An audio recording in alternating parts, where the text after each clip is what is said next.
Bonjour Dominique de Villepin. Bonjour. Merci d'être avec nous. Vous êtes ancien Premier ministre de Jacques Chirac. Hier, nouvelle manifestation de soutien au peuple palestinien, une manifestation qui n'avait pas été interdite et qui s'est globalement déroulée dans le calme. Mais le gouvernement avait mis le paquet. Il y avait 1170 policiers, un policier pour 15 manifestants. Est-ce qu'il faut désormais à ce point contrôler pour éviter les débordements ? C'est la responsabilité de l'État que d'assurer le respect des droits. Et le droit d'exprimer son opinion, le droit de manifester en est un. Donc il est normal que les manifestations soient encadrées. Cela fait partie des exigences républicaines dans un pays comme le nôtre. Et puis nous sommes instruits par ce qui s'est passé il y a quelques jours. Les débordements lors de certaines manifestations, nous ne pouvons pas accepter un déferlement de haine, un déferlement de violence, d'intolérance, comme cela s'est exprimé dans les rues de Paris ou de Sarcelles. Vous estimez du coup que le gouvernement a plutôt finalement bien géré, contrôlé, vous le soutenez en tout cas dans sa fermeté face à certaines des manifestations qui n'ont pas été autorisées? La fermeté est indispensable. Et en même temps, il faut garder à l'esprit, c'est la République, toute la République, et rien que la République qui doit prévaloir.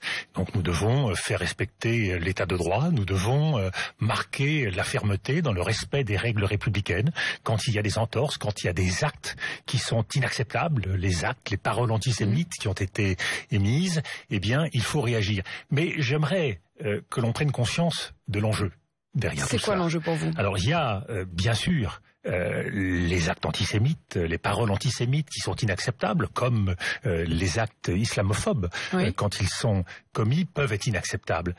Mais il y a derrière tout cela un enjeu important qui est celui de la France, notre vouloir vivre ensemble. Comment est-ce qu'il est cassé aujourd'hui? Eh bien, il est menacé. Il est menacé et il faut prendre conscience qu'il y a un rêve extrémiste dans notre pays. Il y a un rêve d'une certaine extrême droite, d'une certaine extrême gauche qui s'exprime. Qui se rejoignent et qui s'expriment à l'occasion de ces manifestations. C'est le rêve d'emprisonner chacun dans son identité.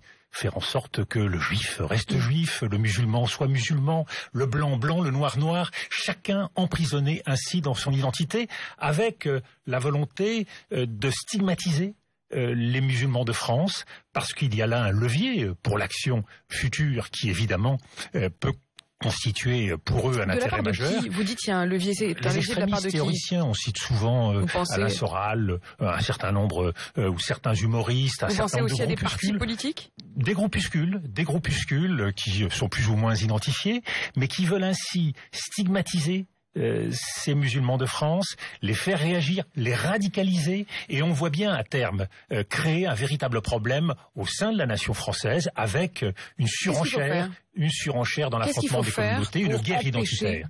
Et bien justement, notre réponse, elle est à mon avis double. Nous avons deux remparts. Le premier... Quand vous dites nous, vous dites la France? Nous tous, chacun d'entre nous, chacun avec sa conscience, avec son exigence citoyenne. Le premier rempart, c'est la République. Et la République, c'est chacun d'entre nous. C'est bien sûr l'État, le gouvernement, mais c'est aussi chacun d'entre nous. Par notre refus de rester indifférent, résigné par rapport à ces actes, par rapport à ces paroles. Premier rempart, la République. Toute la République, je l'ai dit, faire respecter les règles, faire respecter la loi, être ferme dans cette exigence républicaine. Il y a un deuxième rempart qui a toujours été extrêmement puissant en France, c'est la politique étrangère de la France. C'est notre diplomatie. Si nous voulons éviter que ne soit importé en France des conflits extérieurs comme le conflit du Proche-Orient, eh bien nous devons être fidèles à la vocation de la France. De ce point de vue-là, est-ce que certains estiment que François Hollande a été au mieux maladroit lorsqu'il a fait son premier communiqué au début du conflit et qu'il avait exprimé, je cite, la solidarité de la France face aux tirs de roquettes en provenance de Gaza, et qu'il avait ajouté « Il appartient au gouvernement israélien de prendre toutes les mesures pour protéger sa population face aux menaces ». Est-ce que c'était maladroit ? Je crois que cela ne satisfaisait pas tout à fait à ce qu'on appelle l'exigence d'équilibre de la diplomatie française. C'était donc une erreur. Je ne suis pas là pour donner des bons ou de mauvais points. Je crois depuis les choses ont été corrigées et rééquilibrées en quelque sorte. Et ce qui est important, c'est que les choses soient dites. Politique d'équilibre, c'est une nécessité, mais politique d'équilibre qui ne doit pas nous faire oublier, à nous Français, que nous partons au Proche-Orient d'une situation de déséquilibre. Il y a d'un côté un État, Israël, qui aujourd'hui certes vit dans la peur, vit dans l'insécurité, oui, mais qui est un État constitué et qui a les moyens d'assurer à sa population sa propre sécurité. Et face à lui, il y a un peuple qui n'a pas de terre et qui n'a pas d'espoir. Donc il y a un déséquilibre dans cette région qui doit être pris en compte. Il y a un deuxième déséquilibre. C'est la disproportion de la réponse d'Israël face à ce qui se passe. Vous estimez que la réponse d'Israël n'est pas proportionnée? Regardons les choses de façon très simple, et je crois qu'il faut le faire sans polémique. Nous avons d'un côté près de 700, pour l'essentiel des civils, qui ont été tués au cours des dernières semaines. De l'autre, et c'est malheureux, parce qu'il faut aussi marquer la responsabilité du Hamas, une trentaine de soldats israéliens. Est-ce que l'emploi de la force, à ce point, est justifié? Je crois qu'il faut sortir de ce cercle vicieux. Et il est important... Mais cette voix qu'on entend, que vous exprimez ce matin, où on entend bien que vous voulez aussi prendre en compte particulièrement la souffrance du peuple palestinien. Est-ce que vous estimez que cette voix-là, qui était la voix de Jacques Chirac, qui était la voix de Mitterrand, est-ce que vous estimez qu'aujourd'hui, cette théorie, cette doctrine a changé ou elle a dérivé? Je crois que la réalité, c'est que l'exigence d'équilibre n'est pas suffisamment exprimée, mais surtout l'exigence d'initiative. Parce que ce qui est le plus protecteur... Aujourd'hui, le gouvernement n'a pas suffisamment d'initiative, n'est pas suffisamment à la manœuvre? Aujourd'hui, la voix de la France ne se fait pas suffisamment entendre. La France, elle a une double vocation. Bien sûr, dire les choses. Et c'est important, vous savez, la parole en matière de diplomatie. Oui. Il faut dire à Israël, nous sommes amis des Israéliens, amis d'Israël. Nous sommes garants de la sécurité d'Israël. Mais en même temps, il y a une exigence, c'est de faire sortir cette région de la guerre dans laquelle elle est enfermée. Et nous savons tous qu'on peut surenchérir, on peut faire un dôme de fer, on peut faire une barrière de sécurité, on peut multiplier les implantations dans les colonies en contravention avec les règles internationales. Cela ne fait pas progresser la paix. Cela ne répond pas à l'attente de sécurité des Israéliens. Alors la vraie question, c'est comment faire. Alors je l'ai dit, dire les choses aux Israéliens, mais dire les choses aussi à ceux qui... Laurent Fabius s'est rendu sur place à la fin de la semaine dernière, ce week-end, c'était pas suffisant. Donc dire les choses aux Israéliens, dire les choses aussi à ceux qui participent de la déstabilisation de cette région, et c'est vrai d'un certain nombre de monarchies du Golfe, qui ont d'un côté une attitude qui se veut conciliante, de l'autre côté qui arme un certain nombre de terroristes. Donc il faut dénoncer l'hypocrisie quand elle existe, mais il faut agir. Et je crois que nous devons prendre conscience que d'un côté, les négociations de paix entre les deux parties, israéliens et palestiniens, ont échoué tout au long des dernières décennies. On passe à quoi, si ça a toujours échoué? D'un autre côté, les plans de paix proposés par les États-Unis, qui sont en quelque sorte les parrains de cette région et les garants, les meilleurs garants vis-à-vis d'Israël de sa propre sécurité, n'ont pas été capables d'aboutir, et les navettes de John Kerry l'ont montré. Donc il ne reste qu'une option. Et c'est là où la diplomatie doit s'accrocher à ce qui est possible. Laquelle? C'est celle d'un plan de paix imposé par la communauté internationale, et nous en sommes là. On n'en discute plus, on l'impose. Il faut que ce plan de paix soit imposé. En l'absence de la capacité des partis, imposons ce plan de paix. Et quelle est donc, à partir de là, la solution? Eh bien, un mandat des Nations Unies sur la Palestine. Que la communauté internationale assume sa responsabilité vis-à-vis de ce territoire. Un plan, à partir de là, pourrait être fait. Une administration intérimaire avec le déploiement de casques bleus. Ce serait sans doute la mission la plus difficile pour ces casques bleus. Mais si cela vaut la peine, si cela vaut la peine de donner sa vie pour quelque chose, eh bien voilà un enjeu qui le mérite. Deuxièmement, il faut, au-delà du déploiement d'un certain nombre de casques bleus dans cette région, créer des zones humanitaires protégées. Il faut, à partir de là, reprendre le dialogue interpalestinien et aller vers de nouvelles élections pour sortir de cette spirale d'affrontement entre le Hamas et le Fatah. Il faut relancer le processus de paix avec une conférence internationale.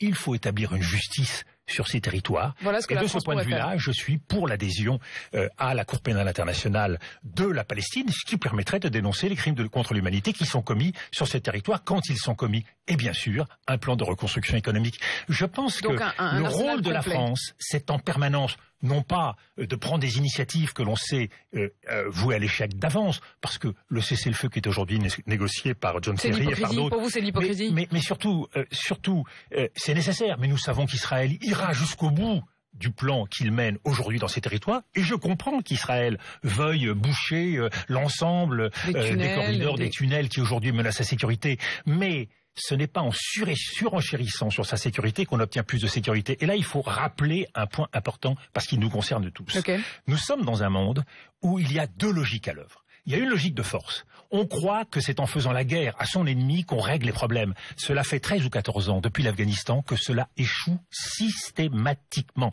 L'emploi de la force, par les extrémistes, comme par les Occidentaux, comme aujourd'hui par Israël, est voué à l'échec. La deuxième chose, c'est que nous sommes dans un monde qui est obsédé par la pureté identitaire. La bataille de l'identité, la guerre identitaire est en marche, c'est-à-dire qu'on veut purifier les territoires. Quand on voit la situation des minorités au Moyen-Orient, ce qui se passe pour les chrétiens d'Irak, tout cela, là-dessus justement, Laurent Fabius, hier, aux questions au gouvernement, a dit: nous rappelons que sur cette question des chrétiens d'Orient, c'est une question qui doit nous mobiliser. Mais oui, mais c'est pas grand-chose, ça. C'est là où la diplomatie française, elle doit ne pas se contenter de paroles en l'air. Il y a des paroles qui sont des actes, et c'est bien qu'en conscience la diplomatie française rappelle son attachement à la défense des minorités comme les. C'est un minimum, mais il faut derrière qu'on se mobilise. Alors parfois la diplomatie le fait secrètement parce qu'il y a des exigences propres à cette diplomatie, mais il faut être capable de prendre des risques et de mobiliser avec nous. C'est là où nous avons besoin de l'Europe, qu'il y ait une initiative des Européens vis-à-vis des chrétiens d'Irak, qu'il y ait des initiatives européennes pour appuyer les initiatives de la diplomatie française. Bien sûr, cela fait partie des nécessités. Dominique de Villepin, revenons en France. Aujourd'hui, on apprend tout sur les députés. Ce matin, il y a déclaration d'intérêt, leurs activités, leur argent, ce que font leurs épouses. Cette transparence, est-ce que pour vous, c'est un progrès ou un recul?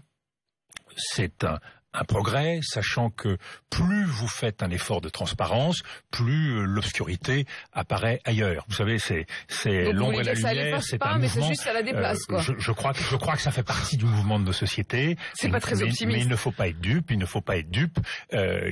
L'ingéniosité humaine, l'imagination humaine, l'art du jeu fiscal. Donc en fait, là aussi, c'est de l'hypocrisie. Non, ça fait partie de l'époque. Aujourd'hui, il est de bon ton de dire que l'on met tout sur la table, et chaque fois qu'on regarde d'un peu plus près, on se rend compte que la part cachée reste importante. Vous faites quoi pour la France aujourd'hui, vous? Je suis devant vous et j'essaye d'avancer un certain nombre d'idées, de multiplier un certain nombre de rencontres, de travailler sur la scène internationale, toujours avec l'idée que la France mérite d'être défendue. La France a une vocation, la France a une voix, et quand je m'exprime un peu partout sur la scène mondiale, c'est aussi pour défendre cette image de la France. Quand vous aviez quitté la course à la présidentielle en 2012, vous avez dit: mon engagement pour la France reste intact. Vous aviez quitté l'UMP un peu avant, en 2011. Est-ce que vous pourriez y revenir? Oui, le choix d'un parti politique dépend très largement des circonstances et des convictions que ce parti peut afficher. C'est pas exclu, avec un engagement très fort de ma part, c'est que je ne veux pas de poste. Je ne veux pas de responsabilité spécifique dans un univers partisan. C'est pas mon tempérament, je ne l'ai jamais fait, je n'ai pas de goût pour ça, je n'ai pas de talent pour ça. Quelle pourrait du coup être votre fonction, votre ce que je fais devant vous, je crois que nous avons besoin en conscience, oui, mais une parole qui vaut des actes. Vous savez, faire avancer les idées sur la scène internationale, permettre des rapprochements. Aux actes, est-ce qu'il n'y a pas un moment où il faut prendre des responsabilités? Ou en reprendre? Vous savez, être l'aiguillon, être le stimulant, être proposant sur un certain nombre de crises, de conflits, contribuer à faire bouger les idées, faire bouger les lignes. La principale difficulté, et donc le principal enjeu pour notre pays, c'est aujourd'hui de se remettre en marche. Nous sommes un pays arrêté. Et tout pays arrêté prend le risque de tomber. Et donc il faut retrouver des idées, il faut retrouver un projet, il faut retrouver un rêve Votre famille politique, la droite, est-ce que vous pensez qu'aujourd'hui elle peut en retrouver un? Vous avez dit que Nicolas Sarkozy faisait partie, je cite, des très rares qui aujourd'hui ont la capacité de rassembler à droite. Ça, c'était un peu avant qu'il soit mis en examen. Est-ce qu'aujourd'hui vous estimez qu'il a toujours cette capacité? Oui, vous savez, les talents restent des talents, et je l'avais dit pour Alain Juppé, je l'ai dit pour Nicolas Sarkozy, je le crois, et plus que jamais, l'UMP aujourd'hui a le devoir d'assumer sa tâche et d'assumer son rôle. Nous voyons qu'une opposition en ordre dispersé, qu'une opposition non proposante, eh bien c'est un coup pour la démocratie française. Je pense que le gouvernement serait sans doute meilleur qu'il ne l'est s'il était davantage stimulé, s'il y avait une capacité à proposer plus fortement de la part de l'opposition. Pourquoi vous soutenez Nicolas Sarkozy aujourd'hui ? Non, je soutiens tous les talents. Vous imaginez bien que votre soutien a un poids particulier après les conflits qui vous ont opposés l'un l'autre. Bien sûr, mais alors ça, c'est une démarche que j'assume et que je revendique. C'est important pour les Français de montrer qu'il n'y a rien de plus important que le combat commun pour notre pays. Vous savez, les rivalités personnelles dans notre époque et au vu de l'actualité qui est la nôtre sont ridicules et dérisoires. Et ce que j'aimerais, c'est que cette démarche, qui est celle justement d'avancer sans rancœur, sans amertume, soit emportée.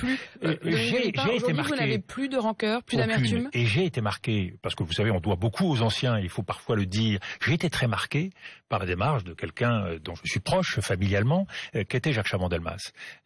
Voilà quelqu'un qui a supporté un certain nombre d'avanies, y compris d'ailleurs de gens que j'aime beaucoup, comme Jacques Chirac, et qui a été capable de tendre la main et d'avancer. Je crois que c'est une leçon pour nous tous. Donc aujourd'hui, c'est ça votre modèle, Jacques Chaban-Delmas. Jacques Chaban-Delmas, comme beaucoup d'autres dans l'histoire de France. Mais en tout cas, c'est mon devoir. Les petites querelles personnelles qui sont les miennes n'intéressent personne. Ça, pour le coup, c'est plutôt une preuve d'optimisme, de pouvoir les dépasser. Merci infiniment, en tout cas, d'avoir été notre invité. Merci. Merci.